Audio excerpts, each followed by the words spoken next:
ကုသိုလ်ကောင်းမှုပြုတဲ့နေရာမှာစိတ်ဓာတ်ကသာမုံမုံမြတ်မြတ်ထားမုံမုံမြတ်မြတ်နဲ့လှုပ်တဲ့ကုသိုလ်ကောင်းမှုကဘယ်တော့မှအောက်တန်းကြတယ်ဆိုတာမရှိဘူးဥပမာဖြင့်နှိမ့်ကြပြီးတော့နေတဲ့အရာတစ်ခုကိုတောင်ကိုကလှူနံတိုင်းနံစေးတယ်ဆိုရင်မြင့်မြတ်တဲ့ဖရာပိစိကဗုဒ္ဓတို့ဆိုဘာပြောနေကြလို့မလဲဒီလိုလေးတွေးကြည့်ပေါ့အဲကြောင့်မိမိရဲ့စိတ်ကသာမုံမုံမြတ်မြတ်ထားမုံမုံမြတ်မြတ်ထားလိုက်အဲ့ဒီအကျိုးကျေးဇူးဟာဘယ်တော့မှအောက်တန်းကျရုပ်နှိမ်သွားတယ်ဆိုတာမရှိဘူးတဲ့ဒီလိုပြောတယ်ဝိသနုတီဟိုမှာသုလနာဂဆိုတဲ့မထေရဘာရှိခဲ့ဘူးတဲ့နေစွန်းစားပြီးလို့သပိတ်ကလေးစေးသပိတ်ကလေးမှပြီးတော့သွားလေးတိုက်နေတဲ့အချိန်လေးမှာခွေးပိန်မာလေးတကောင်ကအစာရှာထွက်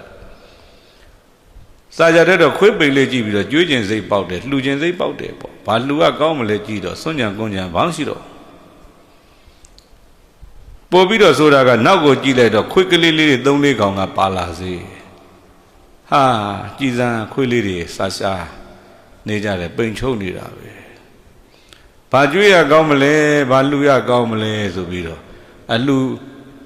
ပွဲပစ္စည်းလိုက်ရှာတော့ဘလို့မှရှာမတွေ့ဘူးနောက်ဆုံးဘယ်ကတွေ့တယ်လဲပဲသူဒီနေ့လေစားစားထားတဲ့အစားစားတွေဘိုက်ထဲမှာရှိတယ်အခုတည်းစားစားတာဒါတွေကိုပြန်ထုတ်ကျွေးရင်တော့သူတို့ရဲ့တနတ်စာဆင်ပြေလိမ့်မယ်ငါကတနေ့စာမစားရယုံနဲ့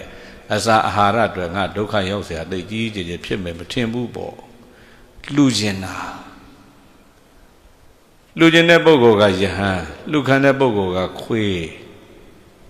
အဲ့ဒီမှာဗဇက်ထက်လက်ညှိုးထိုးပြီးတော့ခွက်လေးတစ်လုံးနဲ့ကိုအဲ့ဒါအန်ထည့်ပြီးတော့မှကျွေးတယ်အဲ့ဒီအကျိုးကျေးဇူးဘာဖြစ်တော့မေးညနေဆောင်တော့ဟာလူတွေရောက်လာလိုက်ကြတာတီဟိုထုမယုံကြောင်းတိုက်တယ်အရှင်နာကအရှင်သုလနာဂရှိပါသလားရှင်သုလနာဂရှိပါသလားဘာလို့ချင်လို့တော့သူတို့ကဖြော်ရည်ကတ်ချင်လို့သူတို့ကလည်းဘာလှူခြင်းလို့သူတို့ကသတုမရုကတ်ချင်လို့လှူခြင်းတဲ့လူတွေတန်းစီမနေ့မိုးနေတဲ့ခါကျဆုံးကန်ထွက်လိုက်တာအဲ့တပတ်ထွက်တာနဲ့ကျောင်းတိုက်ကတန်ခါ900ဖုံးပေးလောက်တယ်လှူလိုက်ရတဲ့အလှူပေါ်မှာကျေနပ်ပြီးတော့ပီတိဖြစ်တယ်အဲ့ဒီပီတိကိုခြေခံပြီးတရားကျင့်တော့လဲအာသောကင်းกว่าတဲ့ယဟန္တာကြီးဖြစ်တယ်နောက်တကတိယောတန်ခါတော်များအိန္ဒိယကိုဖျားဘူးသွားခြင်းတယ်သွားရင်လာရေးကအဆင်ပြေတယ်လမ်းမှာစွန့်ကိစ္စစိုးရင်ကြတော့တန်ဃာတော်တွေကသုလနာဂပါရင်ကောင်းမှာပဲ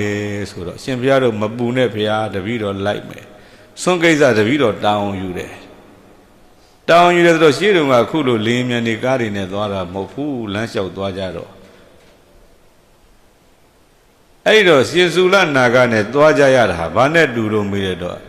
အရှင်သီဝလိနဲ့သွားရတယ်လို့ပဲ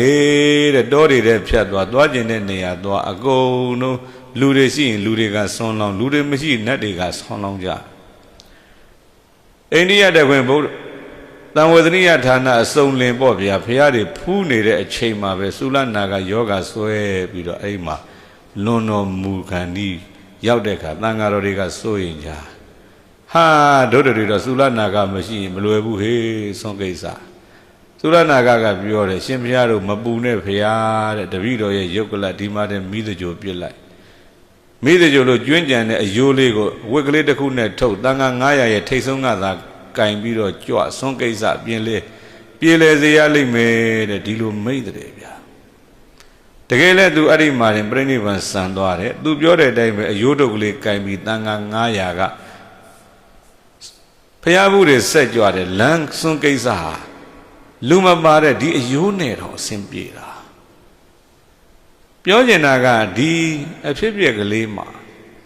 သုလနာကဤကဲ့သို့အကျိုးဖလားတွေကြီးမားနေတာဘာကြောင့်လဲဆိုတော့သူတော်ကောင်းတို့တွေလှူတဲ့ပုံမှာ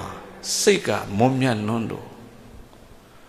စိတ်တံကုသိုလ်စိတ်ကိုပဏိတံမွန်မြတ်သည်ကိုကာတုံပြုခြင်းကသက်ကွန်တတ်သာစွမ်းနိုင်တဲ့ပုဂ္ဂိုလ်အားဒါနအလှူဒါနသည်လူခန္ဓာမှာယုံညံ့တဲ့အောက်တန်းကြတယ်ဆိုတာနတိယပဲနီးနဲ့မှမဖြစ်နိုင်ဘူးလူကျင်တဲ့စိတ်က ကိုယ့်ရဲ့စိတ်ကသာမုံမုံမြတ်မြတ်ထားအဲ့ဒီအလှူဒါနရဲ့အကျိုးဖလားဟာဘယ်တော့မှယုံညံ့နေဆိုတာမရှိဘူးအခုသုလနာကကြည်လှူရခဲ့တာဘာလဲမေးရင်ခွေးကိုလှူခဲ့တာခွေးဆိုတော့လူကံပုဂ္ဂိုလ်ဆိုတော့ကောင်းတို့တွေစင်ကြည့်လိုက်ပေါ့ဖယားမြတ်စွာပစ္စေကနဲ့အရိယာရှစ်ဝဇာနာလာပြီးသီလဝန္တဒုတ်သီလတရိစ္ဆာန်မှတ်ရန်တကြိတ်လေးအလူကံပုဂ္ဂိုလ်တကြိတ်နဲ့၄ယောက်တစ်ပစ္စေကဗုဒ္ဓတစ်သဗ္ဗညုမြတ်စွာဘုရားနှစ်ကပစ္စေကဗုဒ္ဓဘုရားမြတ်စွာပစ္စေကနဲ့အရိယာရှစ်ဝသောတာပတ္တိမဂ္ဂရံသောတာပတ္တိဖလတံသဂရဂာမိမဂ္ဂရံသဂရဂာမိဖလတံအနာဂာမိမဂ္ဂရံအနာဂာမိဖလတံအရဟတမဂ္ဂထံအရဟတဖလထံဆိုပြီးတော့အရိယာပုဂ္ဂိုလ်၈ယောက်ဘုရားပစ္စေကဗုဒ္ဓနဲ့ပေါင်းရင်၁၀ယောက်ဘုရားမြတ်စွာပစ္စေကနဲ့အရိယာ၈ဝါဇာနာလာပြီနံပါတ်၁၁ကဇံရတဲ့ပုဂ္ဂိုလ်သီလဝန္တနံပါတ်၁၂ကသီလဝန္တပုဂ္ဂိုလ်သီလရှိတယ်နံပါတ်၁၃ကဒုတ်သီလမရှိတဲ့ပုဂ္ဂိုလ်ဒုတ်သီလတရိစ္ဆာန်တဲ့နံပါတ်၁၄ကတရိစ္ဆာန်လူကံပုဂ္ဂိုလ်တစ်ကြိမ်နဲ့၄ယောက်တန်းစီလိုက်တဲ့အခါမှာသုလနာကမထေလှူဒန်းတဲ့နေရာဟာဘာကိုလှူသလဲမေးလိုက်တော့အောက်ဆုံးကခွေးကိုလှူတာဒါပေမဲ့စိတ်တန်ကုသိုလ်စိတ်ဟာပဏိတံမွန်မွန်မြတ်မြတ်ဖြစ်နေတာအဲကြောင့်စိတ်တန်ကုသိုလ်စိတ်ကိုပဏိတံမွန်မြတ်သည်ကိုကာတုံပြုခြင်းငါသက်ကွန်တတ်သာစွမ်းနိုင်တဲ့ပုဂ္ဂိုလ်အားဒါနလူဒါနသည်လူခန္ဓာမှာအောက်တန်းကြတယ်ဆိုတာ